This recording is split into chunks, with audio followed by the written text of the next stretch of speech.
Assalamualaikum warahmatullahi wabarakatuh. Ketemu lagi dengan saya Pak Edi di channel.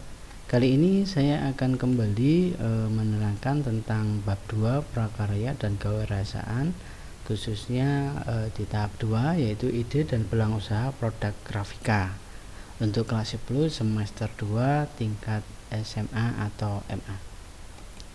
Nah, sebelumnya silakan diamati beberapa gambar-gambar di bawah ini. Ada koran majalah, ada kaos redistro, ada undangan, ada komik, leaflet, juga ada banner.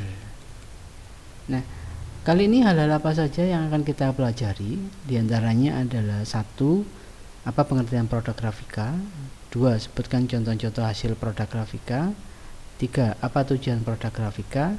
4. Sebutkan 3 tahap produksi grafika dan contohnya. 5. Sebutkan 2 hal yang diperhatikan dalam perencanaan usaha. 6. Sebutkan biaya-biaya yang dibutuhkan produk grafika. 7. Sebutkan contoh-contoh media pemasaran. Dan 8. Sebutkan beberapa penggolongan konsumen segmen pasarnya. Nah, di dalam pertemuan kali ini tujuan pembelajaran kita adalah 1. Mendeskripsikan pengertian produk grafika. 2. Mengidentifikasi jenis atau contoh-contoh produk grafika. 3. Menyusun perencanaan usaha produk grafika. Dan 4. Menerapkan usaha produk grafika sederhana.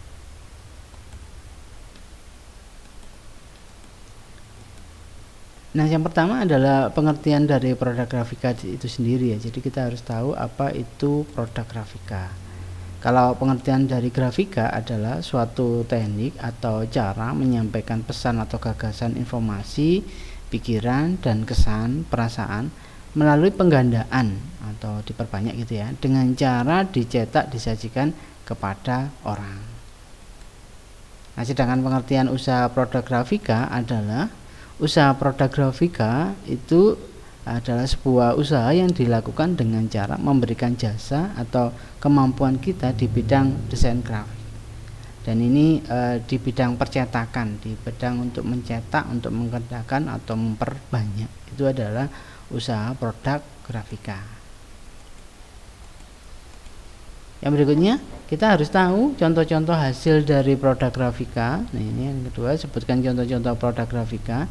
Di antaranya ada koran, ada majalah, banyak ya, ada poster, leaflet, ada banner, ada expander yang seperti tadi, kartu ucapan, undangan, dan lain-lain, kalender, iklan, ada komik, ada buku, juga ada sablon, kaos, topi, dan lain-lain yang mungkin ini sekarang lagi marak. Nah, setelah kita tahu contoh-contohnya, nah ini sebenarnya apa sih tujuan dari produk grafika itu sendiri? Tentunya 1, kita berusaha untuk memperindah media ya yang kita hasilkan, kita cetak itu.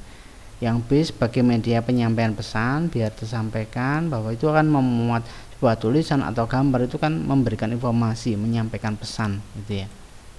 Yang C adalah menambah nilai jual produk. Semakin bagus, semakin baik percetakan atau hasil desain produk kita, maka harganya juga semakin baik, semakin naik. Ini adalah beberapa contoh produk-produk grafika.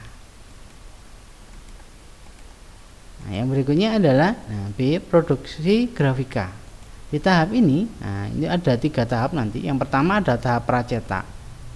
Bagian pracetak ini merupakan kegiatan produksi produk grafika sebelum produk tersebut dicetak atau dibuat. Jadi ini adalah tahap langkah sebelum produk itu dicetak atau dibuat. Jadi ini biasanya beberapa macam kegiatannya pada tahap produksi pracetak itu diantaranya ada desain produk atau setting, jadi mendesain dulu, menggambar dulu gitu ya, membuat master cetak ya.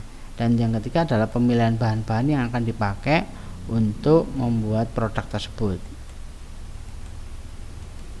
Jadi mendesain, menggambar, juga merencanakan dulu dari sebuah produk yang akan kita buat. Yang tahap kedua adalah proses cetak. Proses cetak adalah bagian dari produksi grafika untuk memperbanyak atau menggandakan produk yang diinginkan.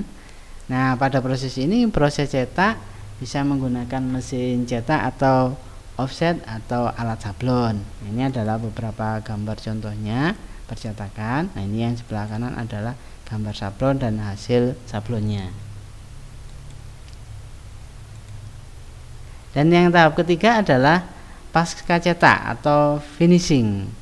Pasca cetak ini adalah suatu kegiatan yang dilakukan setelah kegiatan cetak selesai agar hasil cetak itu kelihatan rapi, bagus, dan mungkin awet. Bisa ada beberapa macam kegiatan yang bisa dilakukan di finishing. Itu bisa 1 pemotongan, 2 numerator, 3 perforasi, 4 jilid, dan 5 laminating. Dan usaha produk grafika itu secara umum tahapannya yang dipakai diantaranya adalah pertama perencanaan. Nah, sebelum memulai usaha di bidang grafika ini alangkah baiknya harus diperhatikan perencanaannya itu dulu ya. Jadi kita ada beberapa yang harus diperhatikan dalam menyusun sebuah perencanaan. Ini biasanya yang pertama adalah ide dan peluang usaha. Terus yang dimana ide ini bisa muncul dari peluang usaha yang dilihat, dirasa nantinya punya potensial untuk bagus dari sebuah usaha. Jadi usaha itu kira-kira nantinya itu berkembang potensial, maka itu bisa kita jadikan ide peluang usaha. Yang kedua adalah sumber dayanya ya, baik sumber daya tenaga kerjanya, bahannya, atau modalnya juga. Itu tahap pertama, perencanaan. Berikutnya tahap yang kedua, yaitu produksi produk grafika. Produksi ini adalah satu kegiatan yang dikerjakan untuk menambah nilai guna suatu benda atau menciptakan benda baru sehingga lebih bermanfaat dan memenuhi kebutuhan. Jadi ini memproduksi ya, membuatnya ya. Contohnya bisa produksi berupa produk jasa atau produksi barang, di mana produk jasa ini adalah satu kegiatan untuk menambah daya guna suatu benda tanpa mengubah bentuknya. Biasanya berupa jasa ya, tidak merubah bentuk. Tapi kalau produksi barang itu adalah suatu kegiatan untuk menambah daya guna suatu benda dengan mengubah sifat dan bentuknya. Jadi biasanya bahan mentah terus diolah menjadi bahan jadi itu ya. Jadi itu adalah produksi barang. Jadi dirubah sifat dan bentuknya. Di tahap ketiga itu kita juga memperhatikan juga biaya produksi produk grafika. Nah, biaya produksi adalah segala modal atau biaya yang dibutuhkan untuk melakukan sebuah usaha. Nah, biasanya biaya-biaya yang dibutuhkan diantaranya itu bisa 1 biaya bahan baku, 2 biaya peralatan produksi, 3 biaya tenaga kerja atau karyawan, 4 biaya operasional seperti listrik, air, transportasi, dan beberapa yang lainnya untuk ATK seperti itu. Nah, yang keempat adalah pemasaran produk grafika. Nah, pemasaran atau biasanya disebut dengan marketing ini adalah aktivitas dalam proses menciptakan, mengkomunikasikan, menyampaikan, dan mempertukarkan tawaran yang bernilai bagi pelanggan, klien, mitra, atau masyarakat umum. Jadi mengkomunikasikan atau menyampaikan atau memberitahukan tentang produk kita. Nah, biasanya di contoh-contoh media pemasarannya itu ada 4 ini. Digolongkan menjadi 4. Ada media cetak seperti dicetak seperti di koran, di majalah, tabloid, brosur, atau pamflet gitu ya. Atau mungkin yang kedua yaitu media elektronik, yaitu bisa di TV, radio, dan HP ya. Mungkin berkembang ke informasi di Facebook, WA, Twitter, dan lain-lain ya, Instagram, dan lain-lain. Yang ketiga adalah media luar ruang, itu seperti baliho besar, billboard, spanduk, umbul-umbul itu ya. Yang keempat ada yaitu media lini bawah. Ini biasanya berupa pameran atau direct email atau surat ya. Jadi melalui surat, di telepon seperti itu. Atau yang C adalah point to purchase atau di display di toko, di distro gitu ya. Tetap langsung. Dan yang ketiga yang D juga bisa berupa kalender.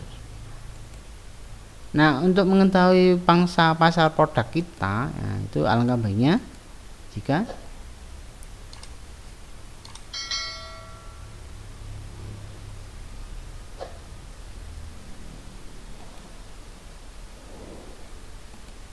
Nah, pangsa pasar itu apa sih? Pangsa pasar adalah kegiatan dari seluruh permintaan atas suatu barang yang mencerminkan golongan konsumen berdasarkan ciri khasnya market segmen. Jadi yang dibutuhkan masyarakat itu apa? Atau seluruh permintaan yang dibutuhkan di tiap-tiap golongan masyarakat itu apa saja. Biasanya digolongkan konsumen itu digolongkan dan berdasarkan usia. Jadi produk kita itu untuk segmen pasar anak-anak, apa remaja, apa dewasa. Karena masing-masing di tingkat usia mempunyai produk yang ada yang berbeda-beda. Atau mungkin secara umum kita membuat segmen pasar untuk semuanya bisa. Yang kedua juga bisa berdasarkan jenis kelamin. Jadi produknya perempuan kan ada yang berbeda dengan produknya laki-laki, seperti kosmetik mungkin atau pakaian perempuan dan pakaian laki-laki itu biasanya pada umumnya juga berbeda. Yang ketiga juga berdasarkan pendidikan. Jadi kebutuhan anak SD, SMA, SMP atau mungkin mahasiswa itu kan berbeda-beda. Dan yang keempat adalah tingkat penghasilan. Bisa kita golongkan menjadi kalangan menengah ke bawah atau menengah ke atas. Maka segmen pasar itu menentukan produk yang kita buat sehingga mencerminkan juga berapa sih harga yang kita harus jual, karena kita menentukan segmen pasar yang menengah ke atas atau ke bawah. Juga status sosial, perilaku atau gaya hidup masyarakat yang menjadi tujuan kita. Karena ada beberapa perubahan, mungkin contoh sederhana dulu orang tidak banyak menggunakan HP, sekarang berubah menjadi banyak yang menggunakan HP. Nah, ini kan suatu perubahan juga, itu perubahan gaya hidup. Nah, itu adalah beberapa materi untuk hari ini. Saya mengucapkan terima kasih banyak, semoga bermanfaat dengan baik. Mohon maaf jika ada kesalahan. Tetap jaga kesehatan biar selalu sehat, tetap semangat dalam belajar. Pesan saya tetap sholat biar selamat dunia akhirat, dan tolong di subscribe channel ini, semoga bermanfaat. Dari saya cukup sekian, saya akhiri. Wassalamualaikum warahmatullahi wabarakatuh.